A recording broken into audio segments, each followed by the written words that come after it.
Hola, ¿qué tal? Buenas tardes, bienvenidos, bienvenidas a esta nueva clase en donde vamos a estar trabajando el tema de planificación en salud que corresponde a la unidad número 3 de la cursada de Atención Primaria de la Salud 2 de este año 2022, tan especial porque es, bueno, nuestra primera cohorte, nuestra primera cursada.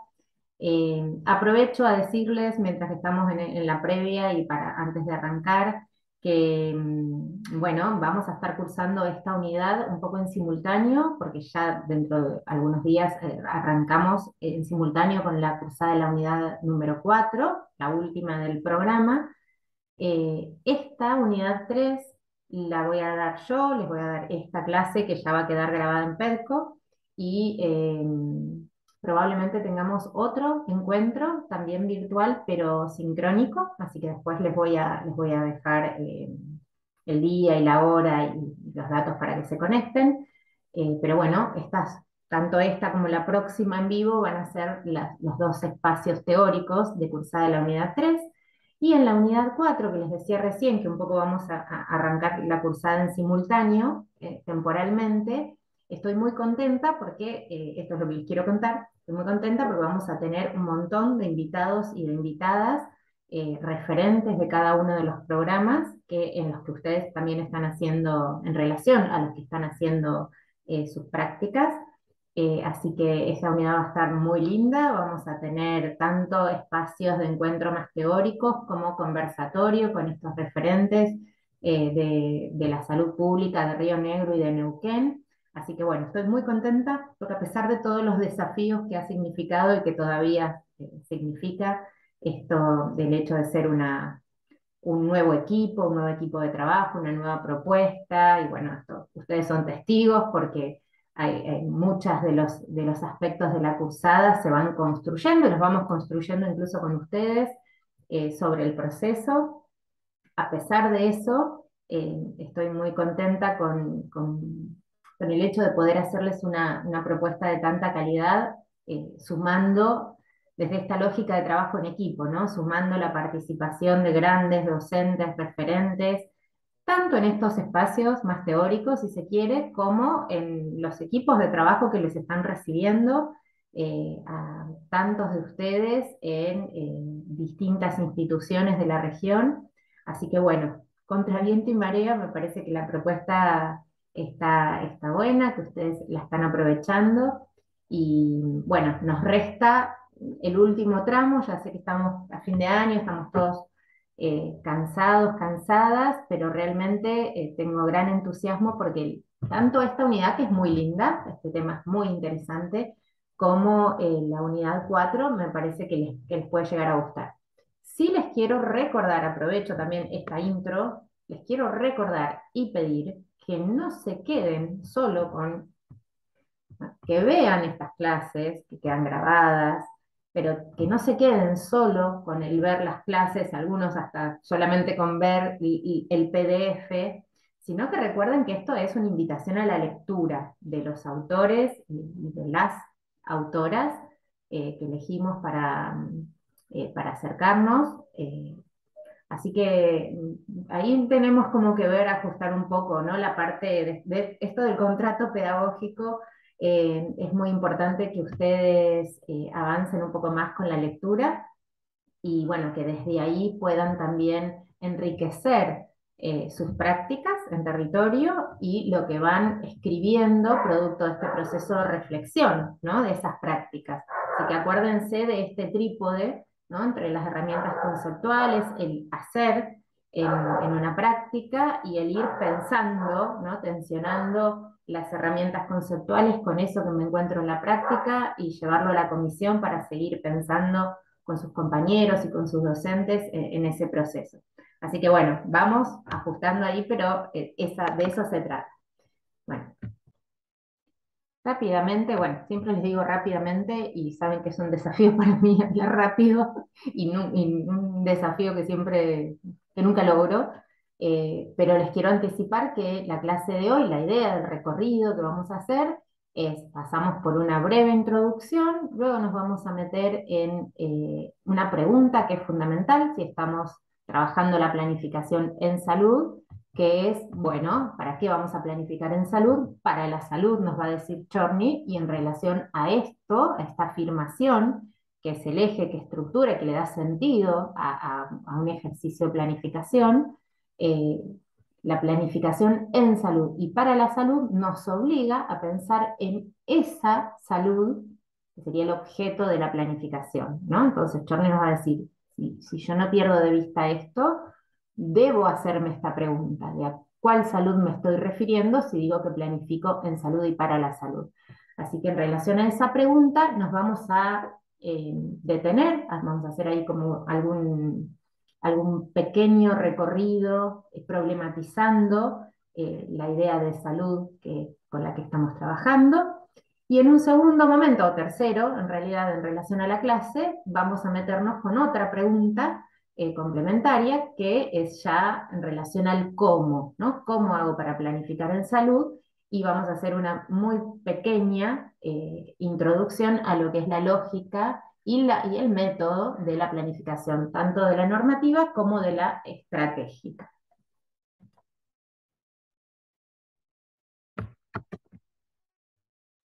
A ver, no me quiere cambiar de diapo. Esperen. Y vamos a comenzar diciendo que salud, entonces, es un campo como otros campos dentro de lo social, que recibe múltiples influencias y lineamientos de distintas políticas, normativas, etcétera. Es decir, que dentro de esta complejidad, de estas tensiones con las que nos vamos a encontrar, planificar va a tener que ver con tratar de encontrar un sentido particular a nuestro quehacer. Esto en salud va a ser muy importante, sobre todo porque a nosotros nos va a interesar no estar en el campo de la salud solo para responder a las demandas de atención a la enfermedad, sino precisamente vamos a tratar de darle cierta prioridad o vamos a subrayar el énfasis en, en el quehacer de promover la salud, ¿no? Entonces acá ya empezamos a ver este cambio de énfasis que nos va a llevar a tratar de ampliar o superar la tarea meramente asistencial, ¿sí? Hacia una tarea precisamente de construcción de salud, de co-construcción de salud. Entonces, esto que parece casi una obviedad, me encanta porque el artículo de Chorny comienza diciendo esto, ¿no? Que es casi como esto, algo obvio. Si vamos a planificar en salud, no nos podemos olvidar que el objetivo de esto es construir salud, es tener un aporte, darle sentido a nuestro quehacer en relación a la búsqueda de esa salud, que es nuestro objeto, objetivo de trabajo, nuestro propósito en esta tarea. Y esto es muy importante como primer posicionamiento, como un posicionamiento que ahora lo vamos a desarrollar cuando nos preguntemos, bueno, ¿de qué salud estamos hablando? Junto con Chorny, pero les decía, me encanta que arranque el artículo diciendo esto, porque no es tan obvio como parece, ¿no? Muchas veces, y esto para que lo vayamos teniendo en cuenta, pareciera que el quehacer en salud pierde de vista que este es su propósito. ¿No? No debería ser así, pero muchas veces nos encontramos con prácticas eh, que están siendo repetitivas y que, bueno, como que la idea es no perder ese sentido, que valga la redundancia, le da sentido a nuestra tarea y eh, a nuestro lugar dentro del campo de la salud. Bien, entonces decíamos, nos vamos a preguntar junto con Chorny el qué voy a planificar. Si digo que voy a planificar en salud, ¿de cuál salud estoy hablando? ¿O qué es lo que tengo que planificar si estoy en el campo de la salud? Porque si no, podríamos suponer que, no sé, si yo digo, la semana que viene vamos a hacer un consultorio por día, vamos a atender a tanta cantidad de personas, voy a organizar los horarios de tal manera. Eso es planificación en salud, la organización de la atención médica o del equipo de salud. Esa organización es planificar en salud. Vamos a decir que sí es parte de lo que podemos anticiparnos, organizar y planificar, pero que es solo una parte de la planificación en salud, porque el objeto salud es más, ¿no? Vamos a recordar entonces esta definición, en donde tenemos que considerar distintas dimensiones de la realidad, la salud y sus determinantes y condicionantes dentro del campo de lo social. Entonces, cuando estemos hablando de planificación en salud, no tenemos que confundir esto con la mera organización de las actividades de atención sanitaria, ¿sí? Planificación en salud no es igual que la organización de la atención sanitaria. Lo repito porque me parece muy importante que vayamos entonces a esta mirada más amplia y más general respecto de planifiquemos en salud con una idea de salud que es, que es lo que precisamente estoy buscando. Y esto, bueno, siempre fue así, digamos. A ver.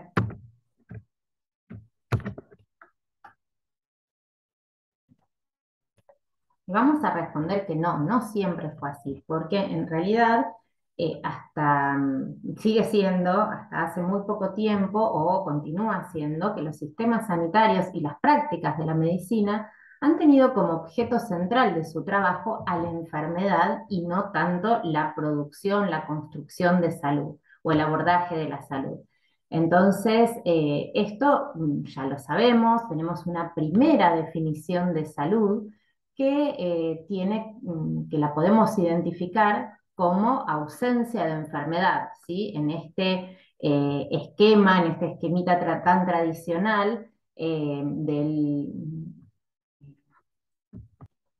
Les pido disculpas porque vieron, como pasa siempre, yo suelo tener las tardes muy tranquilas y justo hoy todo lo que tenía, todo lo que no tendría que pasar está pasando y me están interrumpiendo a cada ratito. Así que bueno, disculpen que por ahí estoy un poco distraída. Pero les estaba diciendo entonces esto, que esta primera definición de salud que nos lleva a pensar la salud como la ausencia de enfermedad, la podemos pensar en relación a este esquemita que ustedes ya lo conocen, que es el tradicional, ¿sí? De la historia natural de la enfermedad, que de hecho nos ayuda a entender los distintos niveles de prevención, ¿sí? La prevención primaria, secundaria, el momento de la atención, ¿sí? Y de la prevención terciaria en relación a a la presencia o ausencia de manifestaciones clínicas, de signos y síntomas en relación a un proceso de enfermedad. Esto ustedes ya lo han trabajado, yo se los dejo acá igual como un cuadrito. Eh, ¿Por qué me interesa rescatarlo, recuperarlo en este momento?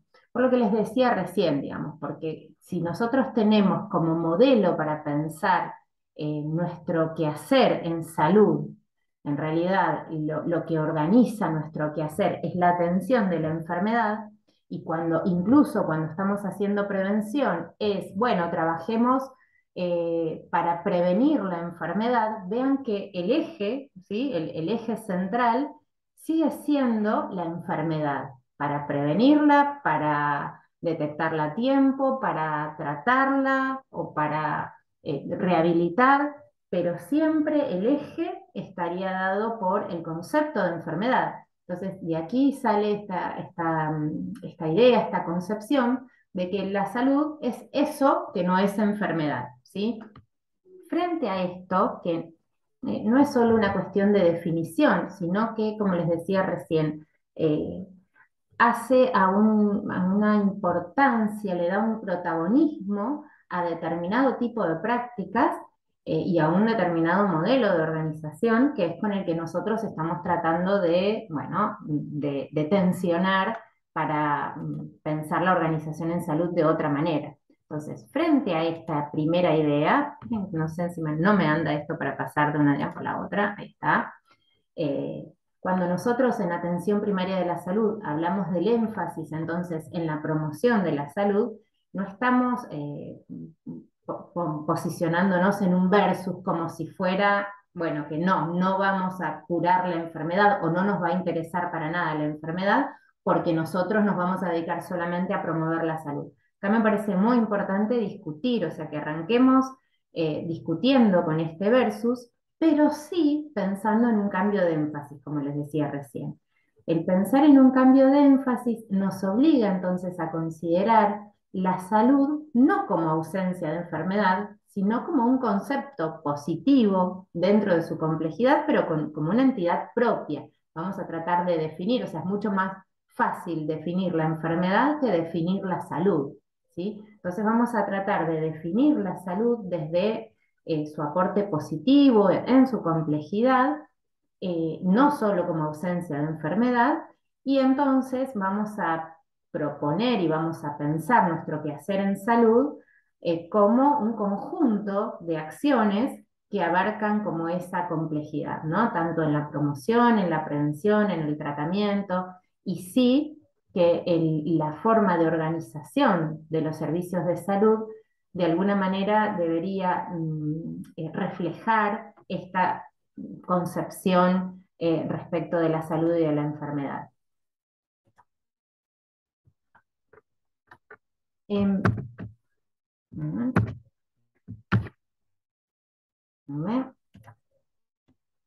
Si bien no nos vamos a detener en este concepto, porque yo sé que ustedes lo han trabajado en otras materias, sí me interesa recordarles y que traigamos para tener cerca esta idea del modelo médico hegemónico, ¿no? Que nos ayudó a conceptualizar Eduardo Menéndez, eh, que precisamente vamos a poner en tensión con otra idea de pensar la salud y la enfermedad y el proceso de salud-enfermedad-atención desde su dimensión relacional. ¿Por qué decimos en relación? Porque precisamente la manera que tenemos de definir y de entender la salud y la enfermedad va a tener su correlato en nuestra manera de pensar la organización de la atención, ¿no? Eso que veníamos diciendo recién. No es que son cuestiones independientes, sino que todo lo contrario, dependiendo de cómo piense yo la salud, yo digo, de cómo se piense la salud y la enfermedad, de eso van a depender mis formas, mis modelos de atención y mis modelos de organización para brindar esa atención que pienso necesaria desde mi marco teórico en relación a cómo estoy definiendo la salud y la enfermedad, entonces.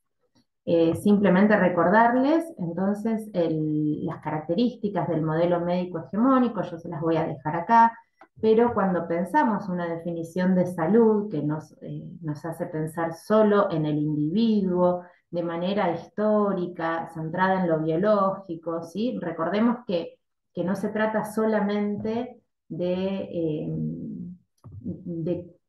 cómo estoy definiendo, de qué importancia le doy a lo biológico, sino que cuando hablamos de modelo médico hegemónico también estamos refiriéndonos a toda una serie de prácticas que le dan un lugar al paciente y un lugar al profesional de la salud, sea médico o cualquier otro integrante del equipo de salud, no de igual manera, pero sí va a estar marcada esta simetría entre el médico y paciente, entre el profesional y el paciente va a quedar del lado del ignorante. Entonces, no se trata solamente de la centralidad de lo biológico o de lo individual, sino que, bueno, no nos olvidemos y repasemos todas estas características que seguramente ustedes ya han estudiado.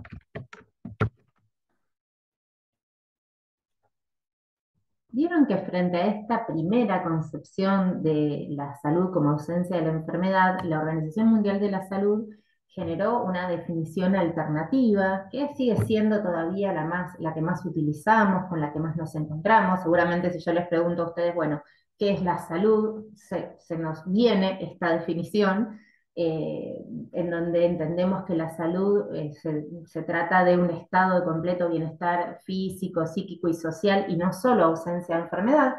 Es la que seguimos utilizando, es la con la que nos vamos a encontrar en salud pública. El otro día Gabriela Carrasco, la profe, se las recordaba, ¿no? Cuando estábamos en la clase de epidemiología, la repasaba y decía, bueno, esto nos permite, nos aporta esta definición es superadora de la concepción de salud restringida a la ausencia de enfermedad, ¿sí? Entonces nos aporta, nos da esta amplitud, suma lo psicológico y lo social, que son aspectos antes ignorados, así que en realidad vamos a rescatar ese aporte de esta definición. Sin embargo, me gustaría trabajar con ustedes en relación al artículo de un autor que se llama Vasco Uribe, que está también en la bibliografía, como optativa se las dejé, pero que es muy interesante este artículo, porque lo que hace Vasco Uribe es hacer una crítica a este concepto de salud de la OMS. ¿Por qué? Porque nos plantea que en realidad lo que nos dice Vasco Uribe es que ya está ampliamente criticado, ¿no? No es que él va a hacer una crítica, nos dice, bueno, vamos a reconocer que distintos autores han criticado muchísimo esta definición.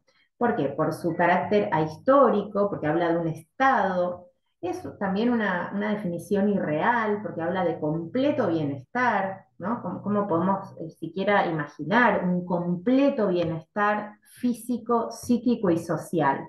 ¿No? De esta manera y desde este concepto más ideal, incluso muchos autores han criticado el riesgo de medicalización, ¿no? Porque si la salud es un estado de completo bienestar, todo malestar me abre la posibilidad de intervención sanitaria, con los riesgos que eso significa. Entonces, el artículo de Vasco Uribe comienza, ¿no? Recuperando esta serie de críticas a la definición de la OMS y se pregunta, bueno, si ya está tan ampliamente criticada esta definición, ¿por qué sigue siendo lo primero que se nos ocurre y por qué sigue tan vigente en nuestras prácticas, en nuestras instituciones y demás?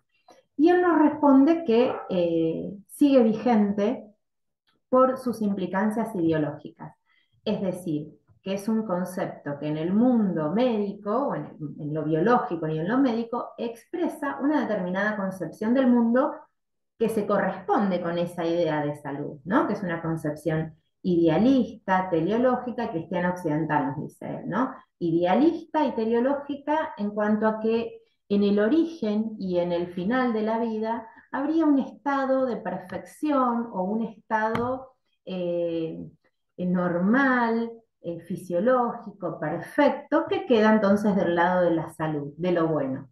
También el autor nos va ayudando a entender o nos trae esta descripción acerca de que nuestra manera de pensar en la salud y en la enfermedad es como una gran dicotomía, ¿no? Este versus del que marcábamos hace un ratito y del que nos cuesta tanto salir. Incluso esta definición, que es un poquito más amplia que la primera, ¿no? Que no sería solo ausencia de la enfermedad, mantiene esta dicotomía entonces, porque queda de un lado todo lo que tiene que ver con lo perfecto, lo invariante, lo normal, del lado de la salud, y de la enfermedad todo lo distinto, es decir, el error.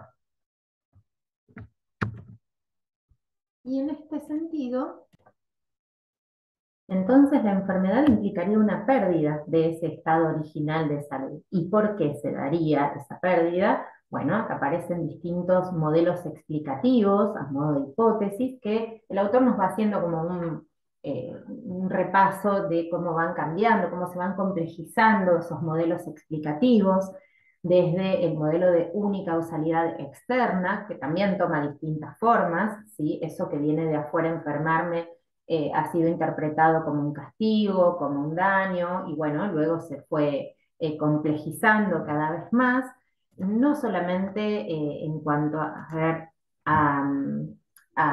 a considerar otros factores, sino también a empezar a considerar la interacción entre esos otros factores.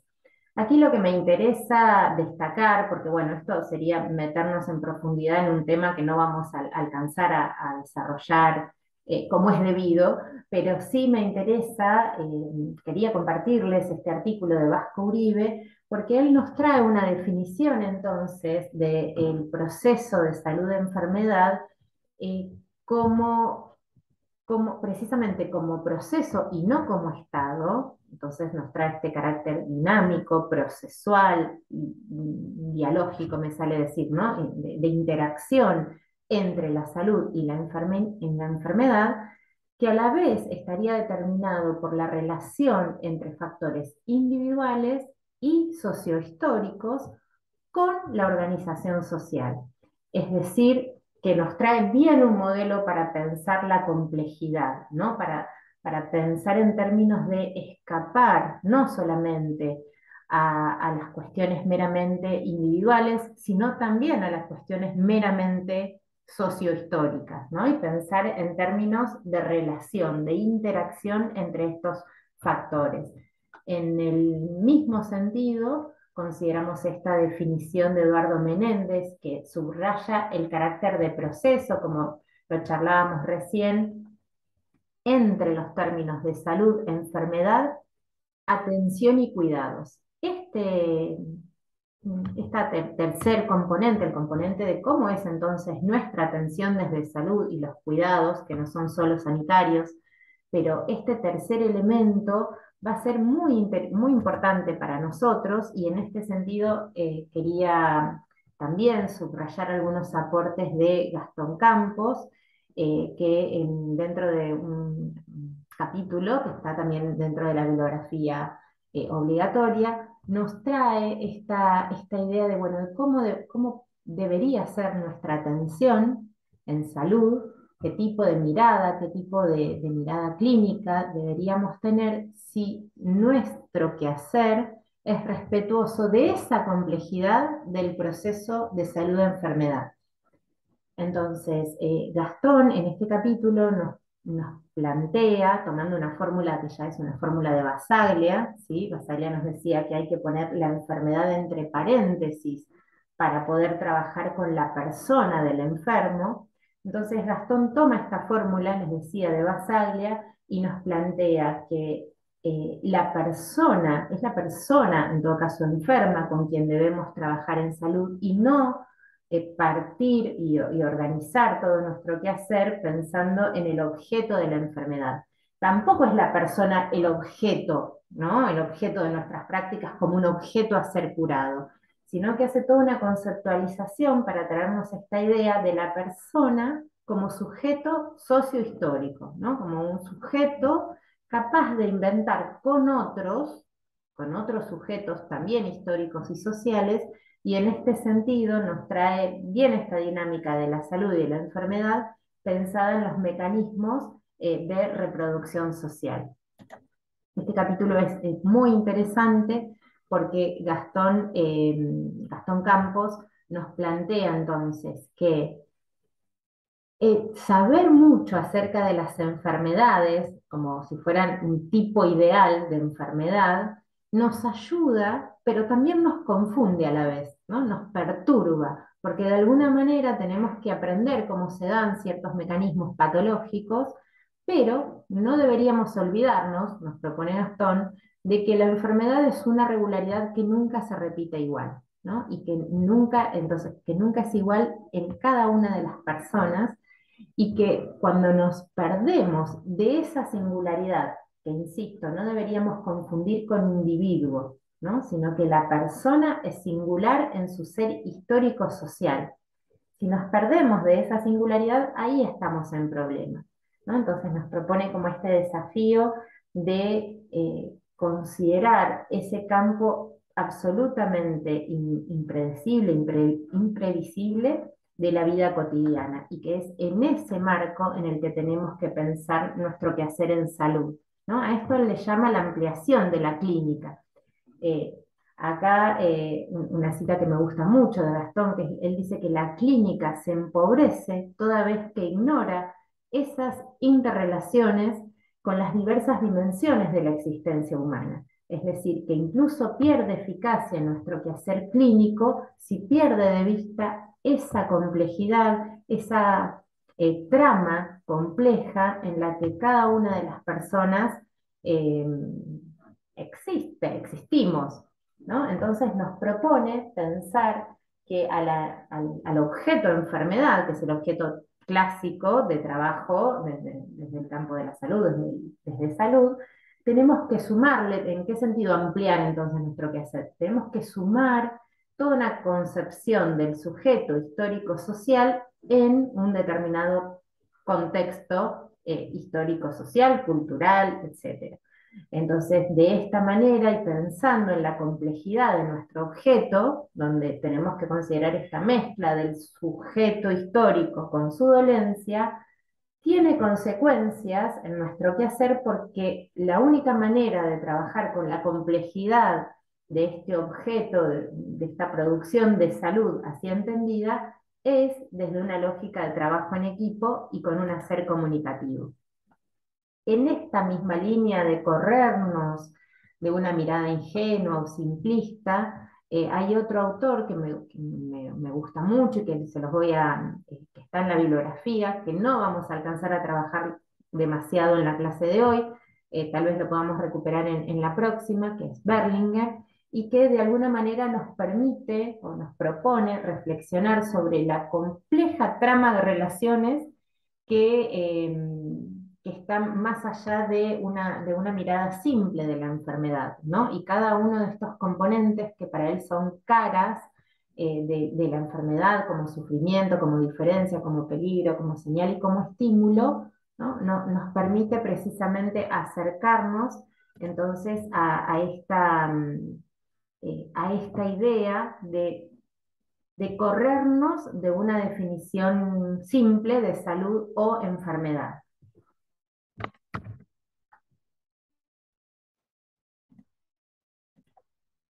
Bien, luego entonces de preguntarnos acerca de cuál es la salud que planificamos cuando planificamos en salud, sobre qué idea de salud estamos planificando, y por lo menos, digamos, como cuestionar esas definiciones más simples y quedarnos con esta idea de esta concepción de la salud como proceso complejo y relacional. Nos vamos a meter entonces sí a esta segunda pregunta, partiendo de la idea de que planificar implica un proceso orientado a la acción, es decir, que trae este carácter dinámico, y que si bien está orientado hacia el futuro, tiene repercusiones o implica un hacer en el presente, ¿sí? Esto me parece que también es muy importante porque si no pareciera que planificar está solamente orientado por el futuro y en realidad se planifica siempre en el presente pensando en ese futuro, ¿sí? ¿Y de qué manera entonces? Esta es la segunda pregunta. ¿De qué manera vamos a planificar o cómo vamos a planificar? Y acá la primera respuesta que vamos a tener es que, reduciendo incluso bastante la complejidad de respuesta, pero vamos a decir que se puede planificar desde distintos modelos, ¿sí? Es decir, que según nuestro marco teórico y nuestra manera de entender por qué las cosas son como son, no solamente en relación a la salud, sino nuestra concepción del mundo, y entre esa concepción del mundo también incluimos, por supuesto, la definición de salud, pero de acuerdo a nuestro marco entonces teórico, conceptual y a nuestra concepción ontológica y epistemológica, ahora lo vamos a ver, no se asusten con estas palabras, pero de acuerdo a nuestra manera de ver y de pensar el mundo y la realidad, eso se va a traducir en una manera de planificar. ¿Sí? Cuando nosotros, yo les anticipaba recién que vamos a hablar de planificación normativa y de planificación estratégica. Y estamos empezando como por una conclusión, pero me parece que es lo más importante y ahora lo vamos a desarrollar un poquito. Pero la diferencia entre planificación normativa y estratégica no es solo una diferencia técnica bueno, de distintos métodos, puedo usar un método o bien otro método, sino que es muy importante saber que lo que produce esas diferencias metodológicas es una distinta concepción del mundo, ¿no? A eso le llamamos una concepción ontológica y epistemológica, o sea, del mundo que existe y de cómo conocer ese mundo y de cómo intervenir en ese mundo. Entonces, muy esquemáticamente vamos a tener estas dos posibilidades o dos grandes versiones. Una concepción más mecánica o mecanicista del mundo, en donde implica pensar, para que ustedes me entiendan, sería más el mundo físico, ¿sí? El mundo que obedece las leyes de la física, en donde hay algunos factores del pasado próximo o del presente que van a continuar existiendo en un futuro inmediato y que, digamos, desde estas leyes de la física me permiten cierta capacidad de predicción de lo que puede llegar a suceder. Y en cambio, desde un modelo más complejo, desde una visión menos simplista del mundo y de la planificación, eso va a tener, van a representar dos maneras absolutamente diversas de planificar en salud. ¿Eh? Estoy con algunos problemas técnicos, así que prefiero, no sé qué hice y ahora se me perdió la presentación. Bueno, no importa.